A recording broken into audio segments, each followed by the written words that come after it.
оқушылар, тұрамыз. Бүгінгі көңіл-күйлерің қалай? Жақсы болса, енді отырамыз, сабақтарың жоқ. Бастамас бұрын біз бүгін 4 топ бойынша жарысатын боламыз. Яғни топқа көп жарысамыз. Сол үшін тақтаға кеп ойынға туындасақ. Кезерекке таңдаймыз. Ой, бәрі.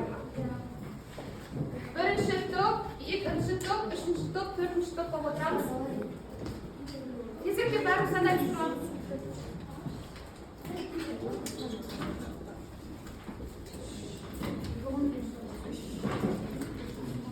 Бірінші сағат болғандықтан көңіл-күйімізді көтеру мақсатында, ұйқымызды ашу мақсатында бір-бірімізге жылы сөз айтып іс-әрекет етеміз, психологиялық ахуал жүргізсек. Яғни бірінші топ болса қорапшаны әнел айналдыра ғой. Орнымыздан тұрамыз.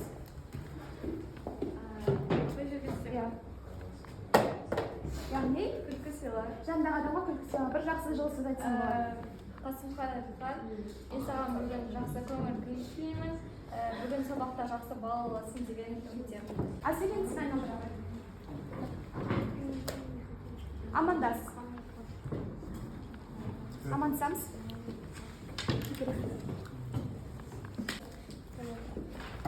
Так. Бет қимылдар. Бәріміз бірге тұрып, бір қимылдарын жасаймыз. Үшінші топ.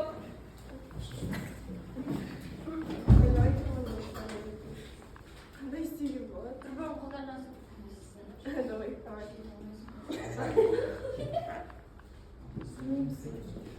Жақсы. Бет тұрған айналдыра ғой.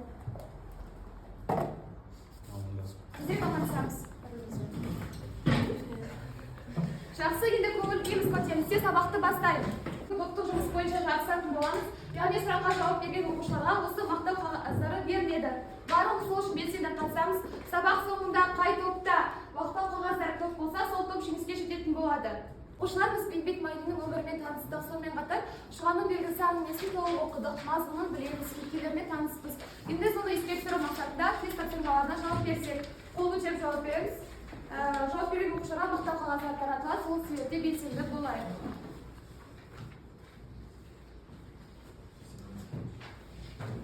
Сұрақ, Шұға мен Әбдірахман арасындағы хатты тасыған кейіпкер есімі. Апай, Базарбай. Базарбай. Дұрыс. Үшінші сұрақ, Әбдірахман әкесінің есімі. Апай, мен айтайыншы. Нағима. Қазақбай. Жақсы. Яғни бірінші сұраққа әділ жауап берді. Бірінші топқа бір ұпай, үшінші топқа бір ұпай. Тапсырма бізде жеке жұмыс, кез келген оқушыдан сұрайтын боламыз, сол себепті барлығымыз жазатын боламыз.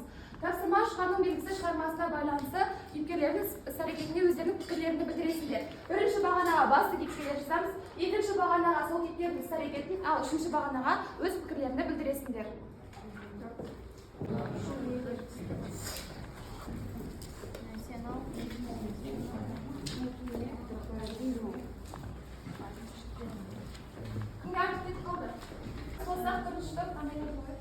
Шұға ең басты кейіпкерлердің бірі. Шұға ол өте сұлу, сүйкімді, өзінің бейнесімен көркімен бәрін жаулап алатын адам. Менің пікірім оған Шұға өте жақсы өзінің сүйген жарына қосылғысы келген. Сол заманның қыздардың теңсіздігі мен сол заманның несін алған қыздардың бірі болды. Менің пікірім Шұға, егер де Шұға сол сүйген жарына қосыла алса, ол өте бақытты қыздар болады екен. Менің кейіпкерім Әбдірахман және оның іс-әрекеті Шұғаны сүйді және әкесіне қарсы тұра алмады. Менің пікірім бұл Шұға үшін өз сүйгені үшін до конца тұра алмады.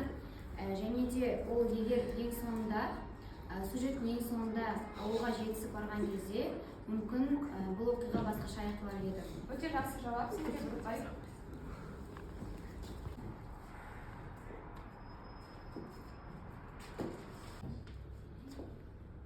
Келесі тапсырма бізде топтық жұмыс, яғни Вен диаграммасын толтырамыз. Вен диаграммасын білесіздер, екі шеңберде айырмашылығын ал ортасына ұқсастығын жазатын боламыз. Бірінші топ Әбдірахман және қазіргі заманның жігіттерін салыстырады. Екінші топ Шұға және қазіргі заманның қыздарын. Үшінші топ Есімбек және қазіргі заманның әкелері. Ал төртінші топ Шұға мен Жамалды салыстырады. Біз 8-ші сыныпта Жақұтуатовтың Бақсы Жамал романын оқыған болатынбыз, таныспыз, яғни басты кейіпкерлер Шұға мен Жамалды салыстырасыздар. Бірақ бұны жазасыңдар кәдімгідей.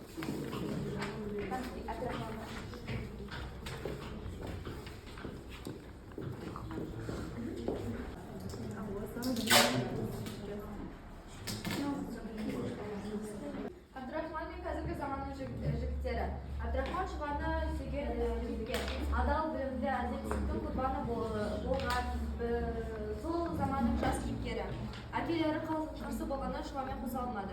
Жақсы. Және қазіргі заманның жігіттері өздерінің сүйгендеріне қосыла алады және олардың бұрынғы заманнан қарағанда мүмкіншіліктері өте көп. Қазір сіздерге жасанды интеллект көмегімен сұрақтар қойылатын болады. Сол сұраққа жауап береміз. Әр топқа 2 сұрақтан. Бірінші топ.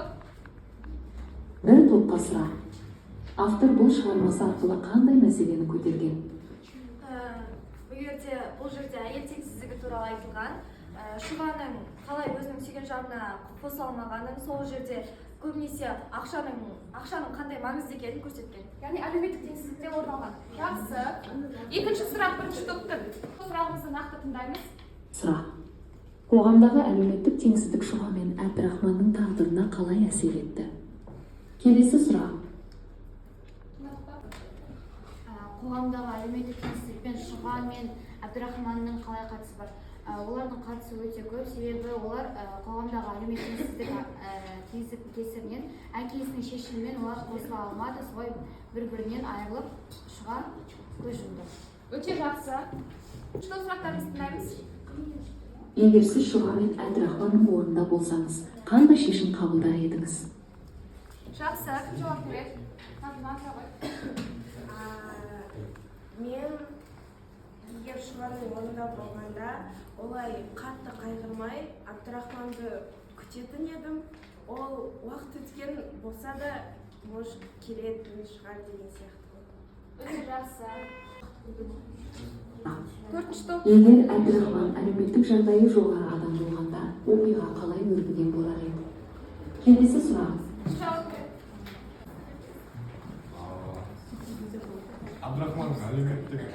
Егер де Әбдірахманның әлеуметтік статусы жоғары болса, онда жаңағы Шұғаның әкесі оны қабылдаушы еді деп ойлаймын.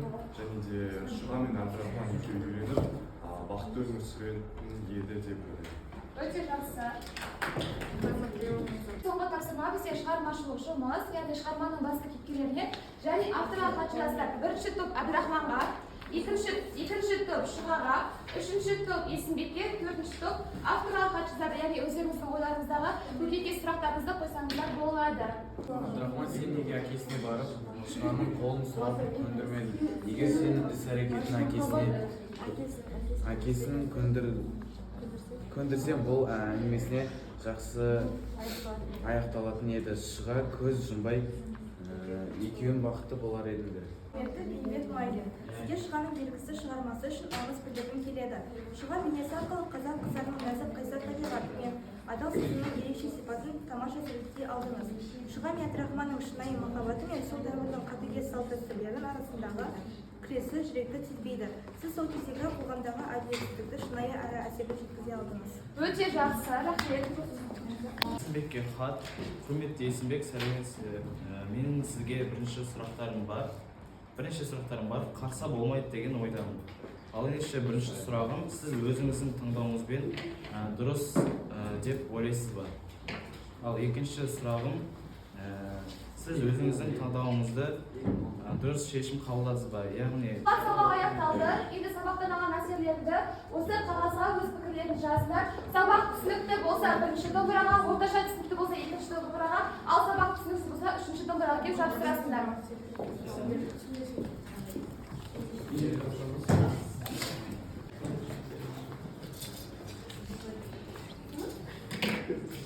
Жабыстырсыңдар.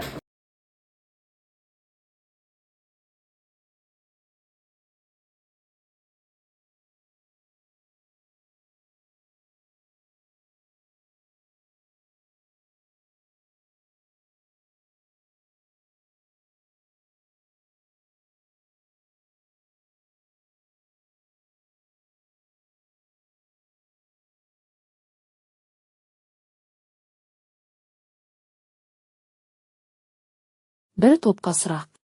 Автор бұл шығармасы арқылы қандай мәселені көтерген? Келесі сұрақ. Шұғаның ағалары мен әкесінің іс-әрекетін қалай бағалайсыз? Олар дұрыс шешім қабылдады ма? Екі топқа сұрақ. Қоғамдағы әлеуметтік теңсіздік Шұға мен Әбдірахманның тағдырына қалай әсер етті? Келесі сұрақ. Қазіргі қоғамда осындай оқиғалар кездейді деп ойлайсыз ба? Үш топқа сұрақ. Егер сіз Шұға мен Әбдірахманның орнында болсаңыз, қандай шешім қабылдар едіңіз? Келесі сұрақ. Шығармадағы қай оқиға сізге ең әсерлі көрінді?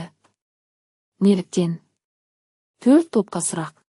Егер Әбдірахман әлеуметтік жағдайы жоғары адам болғанда, оқиға қалай өрбіген болар еді? Келесі сұрақ. Шығармадағы оқиғалардан қандай өмірлік сабақ алуға болады?